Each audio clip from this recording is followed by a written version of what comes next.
જય માતાજી મિત્રો, ફરી એક નવા બ્લોગ વિડીયોમાં તમારું હાર્દિક સ્વાગત છે। તો મિત્રો આપણે બ્લોગ ચાલુ કર્યો છે આઈ થિંક 9:30 અને આજે જવાનું છે સમી। નાહી ધોઈને ફ્રેશ થઈ ગયા છે, જે ખાવાનું બાકી છે જમીન સમી જવાનું છે। કારણ છે કે આંગણવાડીમાં ભરતી પડી છે એટલે ફોર્મ ભરાવાનું છે એટલે સમી જવાનું છે। મિત્રો બ્લોગમાં બન્યા રહેજો। જો આપણે ઘંટીએથી બ્લોગ ચાલુ કરી દીધો છે એટલે બ્લોગમાં બન્યા રહેજો કન્ટિન્યુ। વરસાદ ના આવે તો સારું છે મિત્રો, એટલે કે વરસાદમાં પડી જાય કન્ટિન્યુ।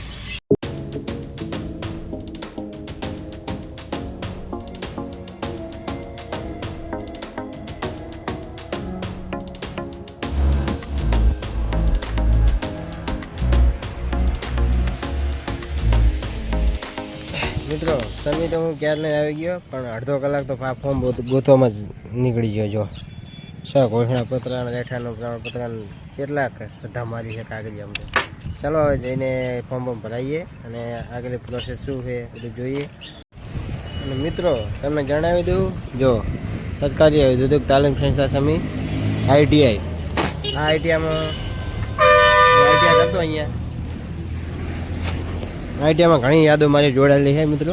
અહીંયા મેં 1-2 વર્ષનો કોર્સ હતો, પણ 1 વર્ષ આઈટીઆઈ કરી, પછી મારે સાહેબ જોડે બન્યું નહીં, બબાલ થઈ જઈ, તે રાજીનામું આપી દીધું। જો આ આઈટીઆઈ 1 વર્ષમાં અહીંયા આવતો, 1 વર્ષ આઈટીઆઈ કરી, ઘણી યાદો જોડાયેલી। અહીંયા ભાઈબંધો જેટલા હતા એમને તો આઈટીઆઈ પૂરી થઈ ગઈ, પણ આ વારે થઈ નહીં, એમને તો પૂરી કરીને તો જતા રહે છે આગળ। ચલો હશે એ તો જોયું જશે, જિંદગીમાં તો રહેવાનું મિત્રો।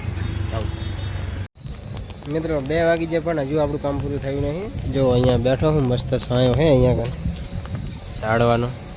ઝાડો બેઠો હું, અને તે ત્યાં અંદર જઈ છે હજુ ઓનલાઈન, હજુ કે ક્યારે થશે। અને તલાટીને સહી સિક્કાની જરૂર પડી તો મેં તલાટીને ફોન કર્યો, પછી કે હું ગામમાં બેઠો હું, તો બાઇક લઈને ત્યાં ગયો, 10 કિલોમીટર ગયો, 10 કિલોમીટર આવ્યો, સહી સિક્કા કરાયા અને અંદર જઈ હવે ક્યારે નંબર આવે ને ક્યારે ફોટો પડે ને બહાર આવે એ કાગળ લઈને આવશે, પછી ઓનલાઈન અરજી કરશું, પછી ક્યારે લેવાનું થશે મિત્રો। પ્રોસેસ બહુ લાંબી છે, આ કચેરીનું કામકાજ આવવું જોઈએ મિત્રો, એટલે રહેવાનું। તો હવે ઓનલાઈન અરજી તો કરાવવી જ પડશે હવે।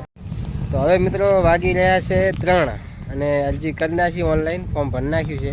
હવે જો બાઇક લઈને જાય રહ્યા ઘરે। હવે દાબેલી ખાવાની છે, દાબેલી ખાઈને કંઈક નાસ્તો કરી લેતા જઈએ, નાસ્તો લઈને જાય ઘરે। તો મિત્રો બ્લોગ કેવો લાગ્યો કમેન્ટ કરી નાખજો। ઘરે ચાલો જઈએ।